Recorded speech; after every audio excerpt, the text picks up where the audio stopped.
এইটাকেই নিয়ে আমরা এখন প্রসেস করব এবং গরুর পাতলা পায়খানা বন্ধ করার জন্য এটাকে আমরা কাজে লাগাবো ইনশাআল্লাহ। এইগুলা হচ্ছে যত ছোট করে কাটা যায় আর কি, হ্যাঁ, তত হচ্ছে এটার ভিতর থেকে কষ্টটা বেরিয়ে যাবে। এর শরীরে যতগুলো দাগ দেখতেছেন এই যে, হ্যাঁ, এই যে দাগ দেখতেছেন না, এই প্রত্যেকটা দাগে দাগে হচ্ছে আটালি ছিল।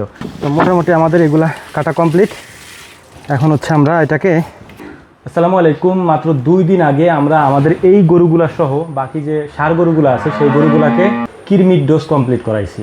কৃমির ডোজ দেওয়ার পরে গরুর প্রধান যে সমস্যাগুলি হয় তার মধ্যে অন্যতম সমস্যা হচ্ছে গরুর শরীরে যদি বেশি পরিমাণে কৃমি থাকে তাহলে তারপর দিন থেকেই গরুতে পাতলা পায়খানা করা শুরু করে এবং সেই পাতলা পায়খানার গন্ধ একেবারে বিচ্ছিরি পর্যায়ে চলে যায়।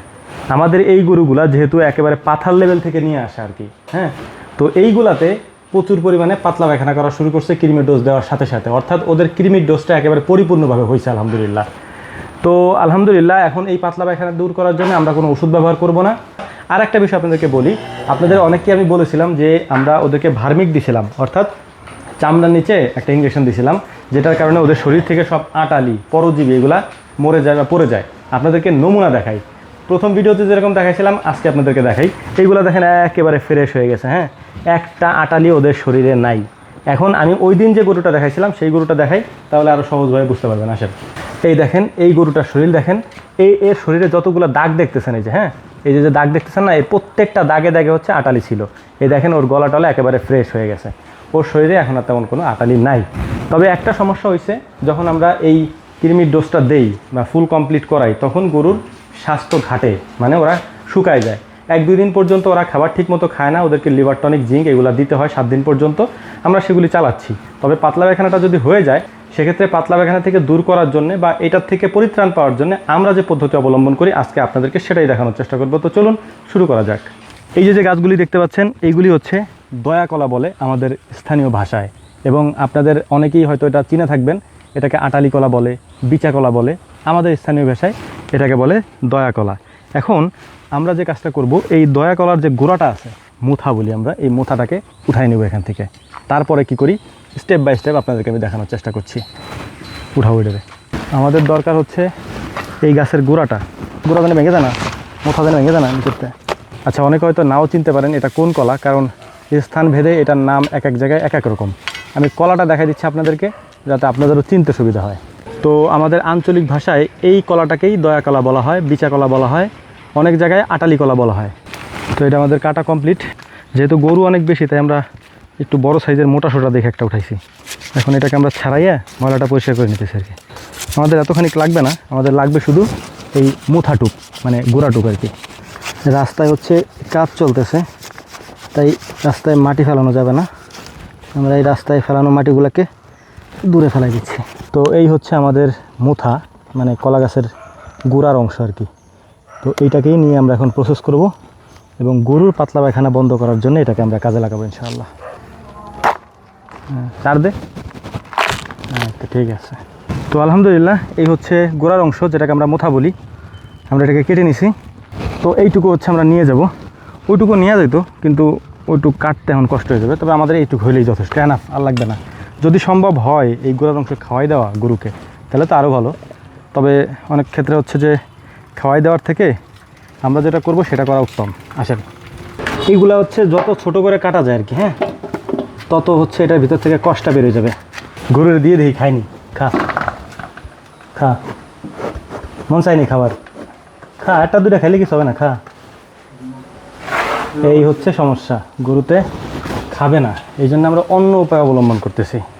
তো মোটামুটি আমাদের এগুলা কাটা কমপ্লিট। এখন হচ্ছে আমরা এটাকে পানি দিব এটার মধ্যে। এখানে পানি দেওয়ার পরে কলার যে গোড়ার অংশ, অর্থাৎ গাছের যে গোড়ার অংশটা আছে এটাতে প্রচুর পরিমাণে কষ থাকে, এই কষটা পানির মধ্যে ছড়াই যাবে। আমরা চাইলেই এই খণ্ডগুলা গরুকে খাওয়াইতে পারবো না, ওরা খায় না। এক্ষেত্রে আমরা যে পদ্ধতিটা অবলম্বন করি, এই গাছের গোড়াটাকে এরকম ছোটো ছোটো করে কেটে তারপর হচ্ছে আমরা পানিতে ভিজাই এবং এটা থেকে যে কষ বের হবে এই কষটাই হচ্ছে আগামীকালকে সকালে আমরা খাওয়াবো ইনশাআল্লাহ।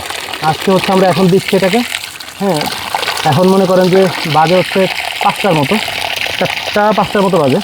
আগামীকালকে 10টা-11টার মধ্যে আমরা পানির সাথে বা যখন আমরা ভুসি খাইতে দিই তখন ওই ভুসির সাথে বা খাবারের সাথে এই পানিটাকে মিশাই দেবো আগামীকালকে আমরা অন্য কোনো পানি আর খাওয়াবো না, এই পানি অল্প অল্প করে আমরা 6-7টা গরুকে দেবো ইনশাআল্লাহ, এবং এটার ফলাফল 100% না 90% কাজ করবো ইনশাআল্লাহ।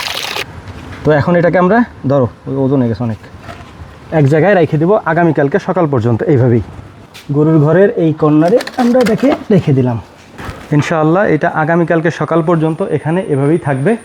আগামীকালকে সকালে বাকিটা আপনাদেরকে দেখাবো ইনশাআল্লাহ। তো আলহামদুলিল্লাহ সারা রাত হচ্ছে এটাকে আমরা ভিজিয়ে রাখছিলাম এভাবে, পানিটা একবারে গাঢ় হয়ে গেছে, মানে ঘন হয়ে গেছে আর কি। তো এইটাকে আমরা বালতিতে উঠে নেব। বিসমিল্লাহ। এটা হচ্ছে কলা গাছের মুঠা যেটা বলি আমরা, গোড়া, সেই গোড়ার কাটা অংশ এবং সেটার কষ। আচ্ছা, সব থেকে ভালো হয় হচ্ছে এটাকে কুড়ার সাথে খাওয়াইলে। হ্যাঁ, আমাদের এখন কুড়া নাই আজকে, এই কারণে আমরা অল্প করে ভুসি দিয়ে দিচ্ছি, এর মধ্যে আর লবণ দিচ্ছি। এটা হচ্ছে খাবারের সুবিধার্থে, নাহলে খাবে না। নাহলে যদি দেই তাহলে খাবে না। এইটা হচ্ছে একটা লোকজ পদ্ধতি, হ্যাঁ, আগের দিনের পদ্ধতি। তবে সব থেকে গুরুত্বপূর্ণ কিছু বিষয় আপনাদেরকে বলি, গরুর যদি লিভার ঠিক থাকে, লিভারে যদি কোনো সমস্যা না থাকে, শুধুমাত্র কৃমি নাই পেটে বা পাতলা পায়খানা করতেছে, নর্মালি করে না, সুস্থ গরু মাঝে মাঝে পাতলা পায়খানা করে না, সেই ক্ষেত্রে আপনি এটা প্রয়োগ করতে পারেন। তবে লিভারে যদি কোনো সমস্যা থাকে, বড় কোনো সমস্যা, তাহলে এটা কাজ নাও করতে পারে।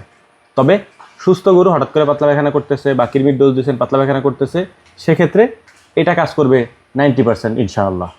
এটা আমাদের আত্মবিশ্বাস এবং আমরা পরীক্ষিত আর কি।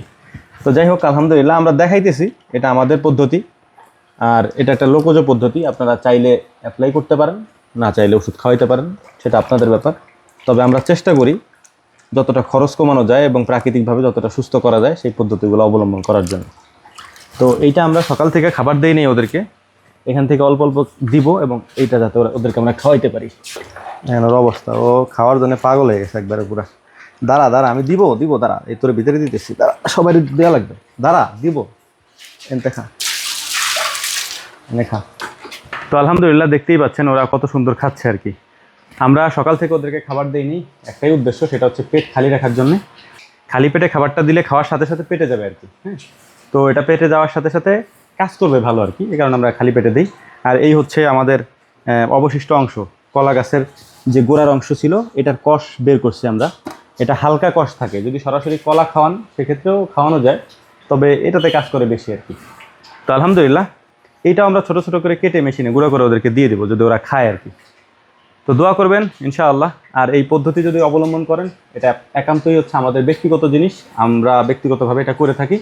এটার সাথে আপনারা অন্য কিছু মিলাইতে যান না, কারণ এগুলা করতে গেলে অনেক কন্ট্রোভার্সি হয়, যে কারণে এগুলো আমি আর দেখাই না এখন। আশা করি বুঝতে পারছেন। দোয়া করবেন। আসসালামু আলাইকুম রহমতুল্লাহ।